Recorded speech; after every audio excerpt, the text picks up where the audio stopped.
सुहाग रात का कमरा फूलों से सजा हुआ था। अरमान मुस्कुराते हुए अंदर दाखिल हुआ। दुल्हन ने आहिस्ता से घूंघट उठाया और पहला जुमला यही कहा, पहले अपनी पहली बीवी को बुला ले। अरमान चौंक गया, तुम पागल हो?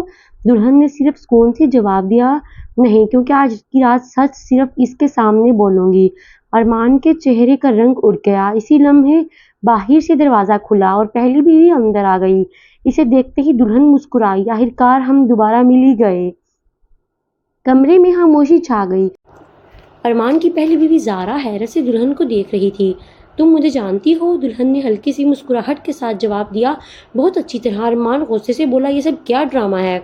दुल्हन ने अपना पर्स खोला, एक पुरानी तस्वीर ज़ारा की तरफ बढ़ा दी। तस्वीर देखते ही ज़ारा के हाथ कांप गए। ये तस्वीर तुम्हारे पास कैसे आई? दुल्हन की आंखों में नमी उतर आई, क्योंकि इस तस्वीर में जो छोटी बच्ची तुम्हारे साथ खड़ी है वो मैं हूँ। ज़ारा एक कदम पीछे हट गई। नामुमकिन, तुम तो? दुल्हन ने धीरे से कहा, हाँ, जैसे सब ने 15 साल पहले मुद्दा समझ लिया था, मैं आज जिंदा तुम्हारे सामने खड़ी हूँ। ये सुनते ही अरमान के कदमों तले ज़मीन निकल गई, क्योंकि इसे पहली बार एहसास हुआ इसने सिर्फ एक दूसरी शादी नहीं की थी, बल्कि अनजाने में अपनी ही बीवी के माजी का सबसे बड़ा राज घर ले आया था।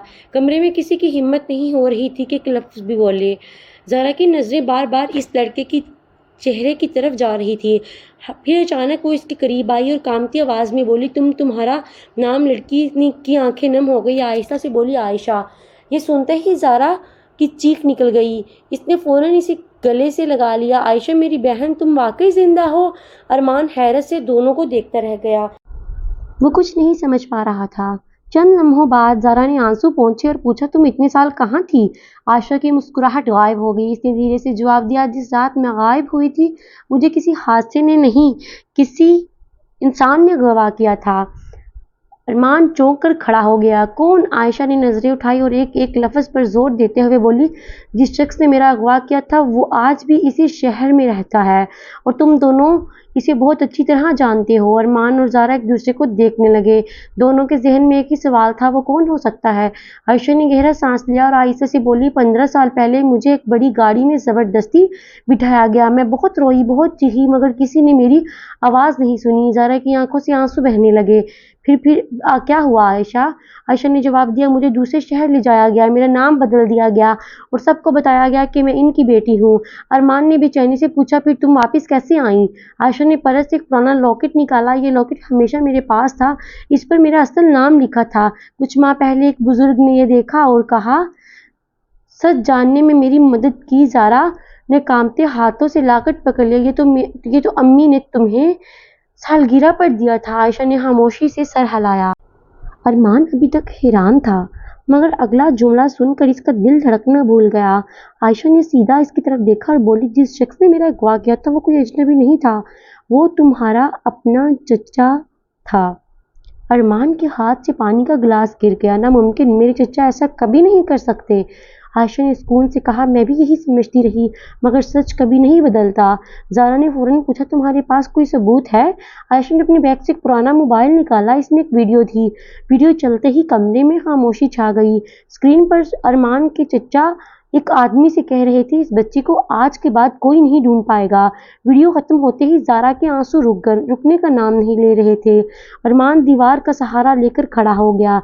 इसे यकीन नहीं हो रहा था, जिस शख्स को वो बाप से बढ़कर मानता था वो इतना बड़ा राज छुपा सकता है। इसी लम्हे अरमान के फ़ोन पर कॉल आई। स्क्रीन पर नाम चमक रहा था, चचा जान।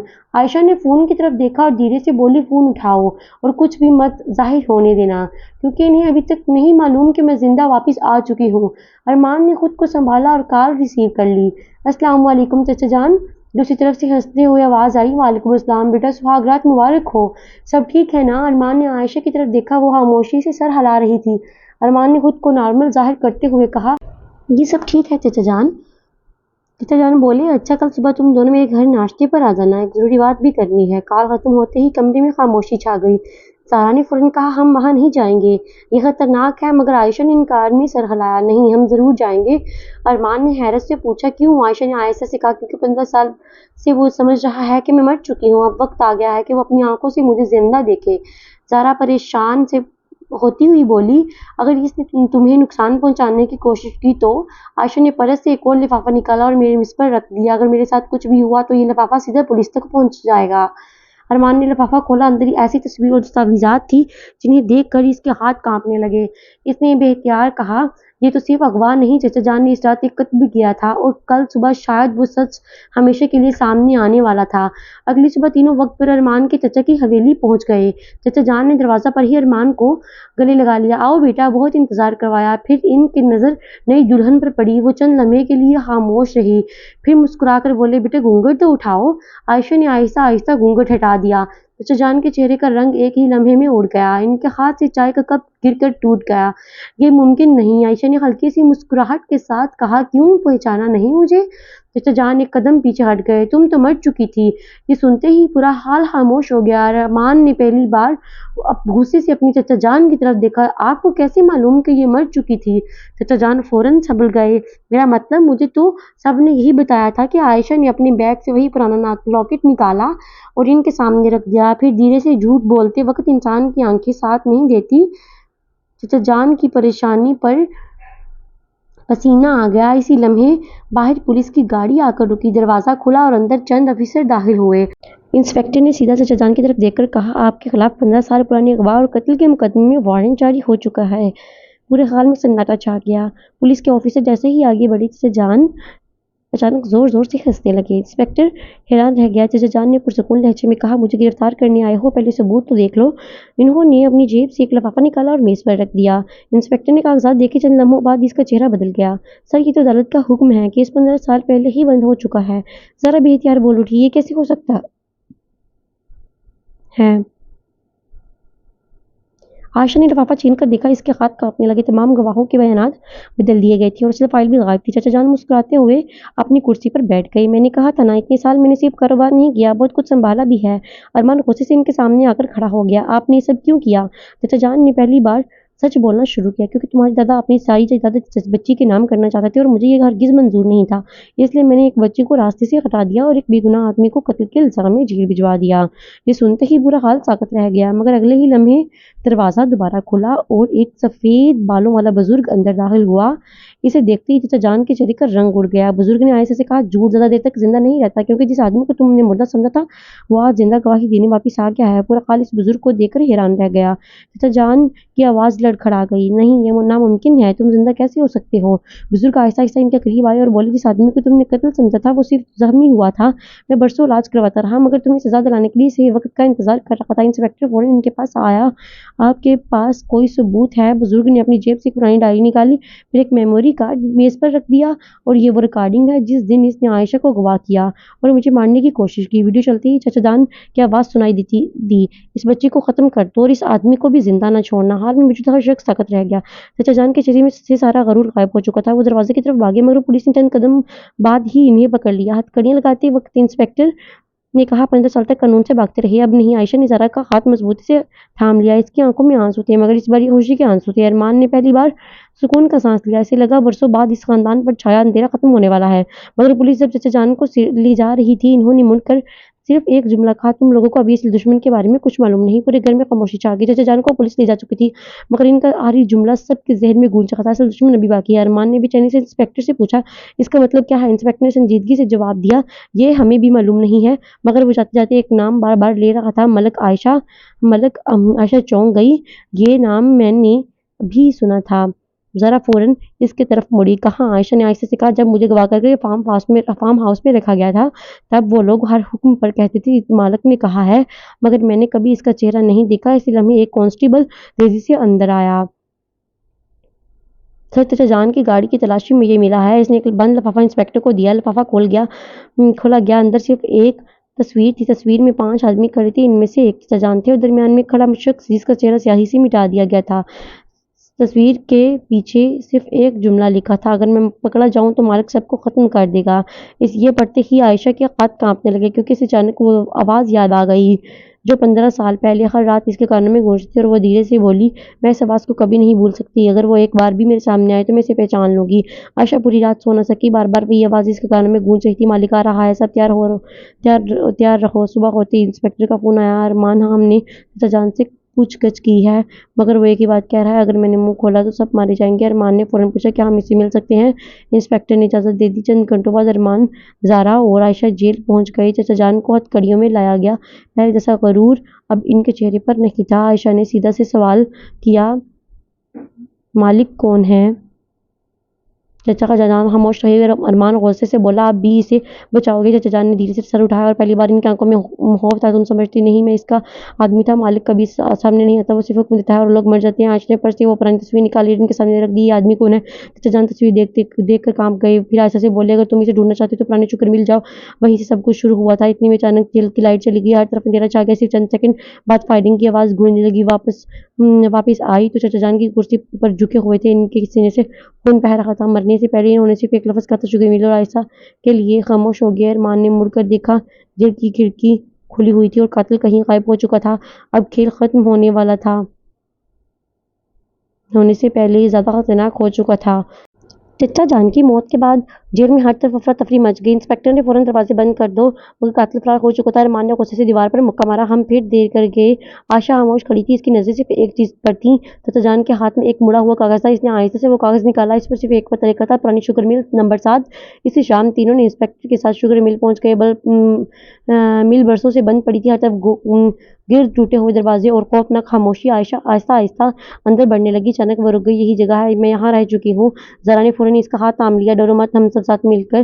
آخری کمرے میں ایک پرانا صندوق رکھا تھا۔ ارمان نے اسے کھولا، اندر درجنوں فائلیں، پرانی تصویریں اور بچوں کے شناختی کارڈ تھے۔ انسپکٹر کے چہرے کا رنگ بدل گیا، یہ صرف عائشہ کا کیس نہیں ہے، یہ تو بچوں کی اسمگلنگ کا پورا نیٹ ورک ہے۔ اسی لمحے اوپر لگے پرانی اسپیکر سے ایک آواز گونجی، شاباش شاہد، تم لوگ یہاں تک پہنچ ہی گئے۔ عائشہ کا چہرہ سفید پڑ گیا، وہ کانپتی آواز میں بولی، یہ یہی آواز ہے، یہی مالک کی ہے، مگر وہ کہیں نظر نہیں آ رہا تھا۔ اسپیکر سے ہنسی کی آواز گونج رہی تھی۔ ارمان نے فوراً پستول نکالی، سامنے آؤ، چھپ کر کیوں بات کر رہے ہو؟ بہادری نہیں ہوتی چھپ کر بات کرنا۔ آواز دوبارہ آئی، تم مجھے ڈھونڈ نہیں سکتے، میں تمہیں دیکھ رہا ہوں۔ انسپکٹر نے پوری شوگر مل کی تلاشی شروع کر دی، ہر کمرہ خالی تھا، مگر آخری ہال میں دیوار کے پیچھے خفیہ دروازہ ملا۔ دروازہ کھلا تو نیچے جانے والی سیڑھیاں تھیں۔ آہستہ آہستہ سب نیچے اترنے لگے تھے۔ خانے میں پہنچ کر عائشہ رک گئی، اس کی سانسیں تیز ہونے لگیں۔ یہی کمرہ ہے، انہوں نے مجھے برسوں تک یہاں بند رکھا تھا۔ کمرے کے ایک کونے میں پرانا لوہے کا بستر پڑا تھا، جسے دیکھ کر عائشہ کی آنکھوں سے آنسو بہنے لگے۔ ارمان نے اس کا ہاتھ مضبوطی سے تھام لیا، اب ختم ہو جائے گا۔ اتنے میں انسپکٹر کو ایک کمپیوٹر ملا، اسے آن کیا گیا۔ اسکرین پر سینکڑوں بچوں کی فائلیں موجود تھیں، نام، تصویریں اور خریداروں کی تفصیل۔ انسپکٹر نے فوراً کہا، یہ پورے ملک کا سب سے بڑا کیس ہے۔ اسی لمحے کمپیوٹر خود بخود بند ہو گئے اور سامنے والی دیوار آہستہ آہستہ کھلنے لگی۔ اندر ایک کرسی رکھی تھی، مگر اس پر کوئی نہیں بیٹھا تھا، صرف ایک لفافہ رکھا تھا۔ ارمان نے لفافہ کھولا، اس میں ایک تصویر تھی۔ تصویر کو دیکھتے ہی ارمان کے ہاتھ کانپنے لگے، کیونکہ تصویر میں مالک کوئی اجنبی نہیں تھا بلکہ اس کا اپنا باپ تھا۔ تصویر دیکھ کر ارمان کے قدم لڑکھڑا گئے، یہ جھوٹ ہے، میرے ابو ایسا نہیں کر سکتے۔ زارا نے تصویر اس کے ہاتھ سے لے لی اور چند لمحوں تک خاموش کھڑی رہی۔ تصویر میں ارمان کے والد، چچا اور وہی نامعلوم شخص ایک ساتھ کھڑے تھے۔ عائشہ نے دھیرے سے کہا، میں نے بھی اس آدمی کو ایک بار دیکھا تھا۔ ارمان نے فوراً جواب دیا، نہیں، میرے ابو تو 10 سال پہلے ہی ایک حادثے میں فوت ہو گئے تھے۔ انسپکٹر نے تصویر کو غور سے دیکھا، پھر بولا، کبھی کبھی حادثے بھی منصوبہ ہوتے ہیں۔ اسی وقت کمپیوٹر دوبارہ آن ہو گیا، اسکرین پر ایک ویڈیو چلنے لگی۔ ویڈیو میں ارمان کے والد کی آواز صاف سنائی دے رہی تھی، اگر تم یہ ویڈیو دیکھ رہے ہو تو اس کا مطلب یہ ہے کہ شاید میں زندہ نہیں ہوں اور سچ تم تک پہنچ چکا ہے۔ ارمان حیران رہ گیا۔ اب وہ ویڈیو میں وہ شخص آگے بولا، میں مجرم نہیں تھا، میں نے بچوں کی اسمگلنگ کے خلاف ثبوت جمع کیے تھے، مگر میرے اپنے بھائی نے مجھے دھوکہ دیا اور سب کو یقین دلایا کہ میں ہی اس گینگ کا سربراہ ہوں۔ اگر تم یہ ویڈیو دیکھ رہے ہو تو سمجھ لو اصل مالک آج بھی زندہ ہے اور وہ ہمارے خاندان کا فرد بھی نہیں ہے۔ ویڈیو اچانک بند ہو گئی، کمرے میں خاموشی چھا گئی۔ ارمان نے پہلی بار سکون کا سانس لیا، اس نے اپنے باپ کو بے گناہ تھے، مگر اسی لمحے شوگر مل کے باہر زوردار دھماکہ ہوا، پوری عمارت ہلنے لگی۔ انسپکٹر چیخا، سب لوگ باہر نکلو۔ دھماکے کے بعد پوری شوگر مل لرزنے لگی، چھت سے ملبہ گرنے لگا۔ ارمان نے عائشہ اور زارا کا ہاتھ پکڑا، جلدی باہر چلو، تینوں دوڑتے ہوئے باہر نکلے۔ انسپکٹر بھی اپنے ساتھیوں کے ساتھ باہر آ گیا۔ چند ہی لمحے بعد پوری عمارت آگ کی لپیٹ میں آ گئی۔ ارمان نے بے بسی سے جلتی ہوئی مل کو دیکھ رہا تھا، तमाम सबूत सब खत्म हो गए। इंस्पेक्टर ने खामोशी से कहा, नहीं, जिसने धमाका किया वो समझ रहा है कि सबूत खत्म हो गए हैं, मगर इससे नहीं मालूम कि हम कंप्यूटर का पूरा डेटा पहले ही महफूज कर चुके हैं। इतने में एक कांस्टेबल भागता हुआ सर आया। जल्दी हुई, मार्ग के पीछे खुफिया सुरंग मिली। ऐसा फौरन सुरंग की तरफ दौड़े। सुरंग के आर में काली गाड़ी खड़ी थी, मगर वो खाली थी। सिर्फ ड्राइविंग सीट पर एक लिफाफा रखा था। इंस्पेक्टर ने लिफाफा खोला, अंदर एक खत था। तुम लोग मेरे बहुत करीब पहुंच चुके हो, लेकिन मुझे पकड़ नहीं सकते क्योंकि मैं हर रोज तुम्हारे सामने होता हूँ और तुम मुझे पहचान भी नहीं पाती। अरमान ने हाथ के आखिर में दस्तखत देखे। सिर्फ एक लफ्ज लिखा था, मलक। आयशा ने अचानक इर्द गिर्द देखा, जैसे इसे लगा कोई दूर खड़ा इन्हें देख रहा है। इसने मुड़कर एक सा लिबास वाले शख्स को पहाड़ी पर खड़े हो देखा। वो शख्स चंद लम्हे इन्हें देखता रहा, फिर अपनी गाड़ी में बैठा और नजर से गायब हो गया। पहली बार मालिक ने इनके इतने करीब था, मगर फिर भी इनके पहुंच से दूर निकल गया। इंस्पेक्टर ने फौरन तमाम नाकों पर इत्तला कर दी, गाड़ी को हर कीमत पर रोकना है। मगर 2 घंटे बाद भी गाड़ी का कोई सुराग ना मिला। रात को सब पुलिस हेडक्वार्टर में मौजूद थे। कंप्यूटर से महफूज किया गया डाटा खुला गया। सैकड़ों फाइलों के दरमियान एक खुफिया फोल्डर मिला था, इसका नाम अहम था। इंस्पेक्टर ने फौरन फोल्डर खोला। सिर्फ एक वीडियो भी थी। वीडियो शुरू होते ही स्क्रीन पर एक शख्स मास्क पहने बैठा था। इसने कैमरे की तरफ देखा कर कहा, अगर तुम ये वीडियो देख रहे हो तो इसका मतलब है कि तुम शुगर मिल तक पहुंच चुके हो, मुबारक हो, लेकिन अब तुमने बहुत देर कर चुके हो। अरमान गुस्से से स्क्रीन को देखता रहा। मास्क वाली शख्स ने हंसकर कहा, तुम लोग मुझे मालिक कहते हो, मगर हकीकत में यह है कि मैं सिर्फ एक आदमी नहीं बल्कि एक पुराना नेटवर्क हूँ।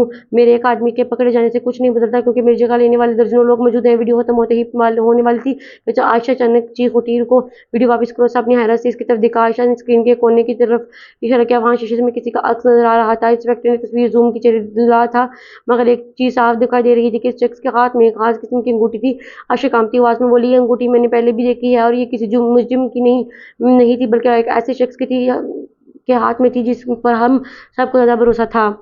कमरे में खामोशी छा गई। अरमान ने फौरन पूछा, किसके हाथ में? आयशा एक कुछ लम्हे के लिए खामोश रही, फिर आयशा से बोली, इंस्पेक्टर साहब, ये अंगूठी मैंने आपके हाथ में देखी है। ये सब सुनते ही सब चौंके। इंस्पेक्टर फौरन अपना हाथ देखा, बाकी इसके उंगली में वही अंगूठी। अरमान गुस्से से एक कदम आगे बढ़ा। मतलब है कि इंस्पेक्टर ने पूरे सुकून लहजे में कहा, ये अंगूठी मुझे मेरे वालिद ने दी थी, इसका इसके से कोई ताल्लुक नहीं। मगर आयशा की नजर मुसलसल इस अंगूठी पर थी। इसी लम्हे एक बुजुर्ग ऑफिसर के कमरे में दाखिल हुए। इसने अंगूठी देखते ही कहा, ये तो क्राइम ब्रांच की खसूसी शनाख्ती अंगूठी है, ये सिर्फ खुफिया ऑफिसर पहनते हैं। अरमान हैरान रह गया। इंस्पेक्टर ने गहरा सांस लिया, फिर पहली बार सच बताया, हाँ, मैं आम पुलिस अफसर नहीं हूँ, मैं 15 साल से इस गैंग के पीछे काम कर रहा हूँ और तुम्हारी चर्चा तक मैं ही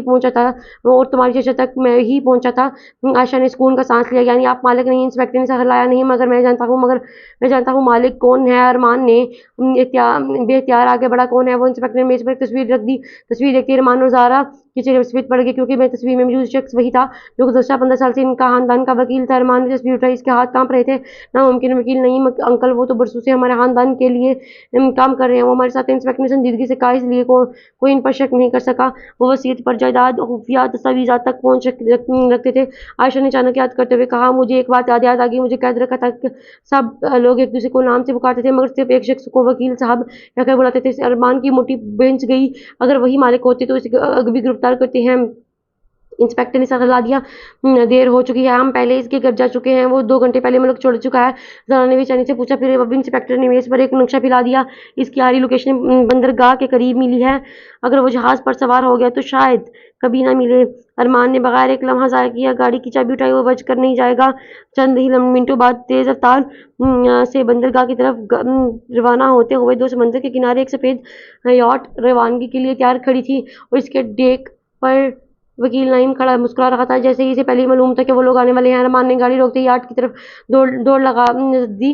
रुक जाओ नईम, वकील ने हल्की सी मुस्कुराहट के साथ तालियां बजाई, मुझे मालूम था तुम लोग यहाँ तक पहुंच जाओगे।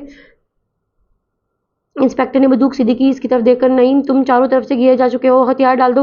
नईम हंसने लगा, तुम अब भी यही समझ रहे हो कि मैं मालिक हूं? अरमान गुस्से से चीखा, ड्रामा बंद करो, 15 साल तुमने हमारी जिंदगी बर्बाद की है। नईम ने सहलाया, नहीं अरमान, मैं सिर्फ वकील था, मालिक नहीं। सुनते सब खामोश हो गए। आयशा ने भी बेचैनी से पूछा, फिर मालिक कौन है? नईम ने आहिस्ते से इसकी तरफ देखा और मुस्कुराकर बोला, तुम लोग इससे रोज मिलते हो, इसकी बात पर यकीन करते हो और इसे अपने मुहाफिज समझते हो। अरमान ने गुस्से से कहा, नाम बताओ। नईम ने धीरे से एक नाम लिया। ये नाम सुनते ही अरमान, ज़ारा और आयशा तीनों के चेहरे सफेद पड़ गए, क्योंकि वो नाम था इंस्पेक्टर कामरान। इसी लम्हे पुश्त से गोली चलने लगी। आवाज नईम जमीन पर गिर गया। पढ़ने से पहले इसने सिर्फ इतना कहा, मैंने कहा था असल मालिक वही है। अरमान ने फौरन मुड़कर देखा, इंस्पेक्टर कामरान गायब था और दूर एक तेज रफ्तार हेलीकॉप्टर आसमान की तरफ बुलंद हो रहा था। हेलीकॉप्टर तेजी से आसमान की तरफ बुलंद हो रहा था। अरमान ने पुलिस की गाड़ी से राइफल उठाई, मगर फासले की वजह से कुछ न कर सका। इसी लम्हे हेडक्वार्टर से कॉल आई, सर कामरान के दफ्तर की तलाशी में खुफिया कमरा मिला है। अरमान फौरन वहां पहुंचा।